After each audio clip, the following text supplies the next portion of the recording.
আমাকে কিউট লাগছে।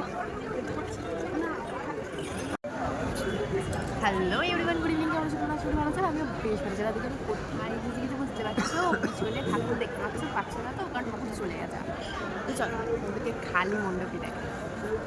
তো এখনো কি তোমরা বুঝে উঠতে পারোনি এটা কোথায় চলে এসেছি? তো বেহালাবাসী তো বুঝেই গেছো, এসেছি হচ্ছে চণ্ডী মেলায়। তো চণ্ডী মেলায় ঠাকুর চলে গেছে আর আজকে হচ্ছে শেষ দিন, আজকে হচ্ছে 18 তারিখ। তো দেখো এখানে ঠাকুরও নেই আর কিন্তু মেলাতে ভিড়ও নেই সেরকম। একদিকে ভালোই হয়েছে যে ভিড়টা নেই, কিন্তু ঠাকুরের মুখ দেখতে পেলাম না। ঠিক আগের বছর এরকম হয়েছিল, ঠাকুর চলে যাচ্ছিল বিসর্জনে, তখন এসেছিলাম। আর এই দেখো খালি তো খালি, মেলা একেবারে মানে গড়ের মাঠ হয়ে গেছে। মানে অন্য দিনকে যখন ঠাকুর থাকে তখন কিন্তু এতটুকু পা ফেলা যায় না মেলাতে। আর এখন দেখো পুরো ফাঁকা। তো আমার তো মনটা একটু খারাপই হয়ে গেছিলো যেহেতু ঠাকুর দেখতে পারবো না। তো যাই হোক, ঠাকুর তো দেখতে পারিনি তো কী হয়েছে, মেলাতে পুরো ঘুরতে পেরেছি। তো তোমরা কারা কারা এই মেলায় ঘুরলে এবছর?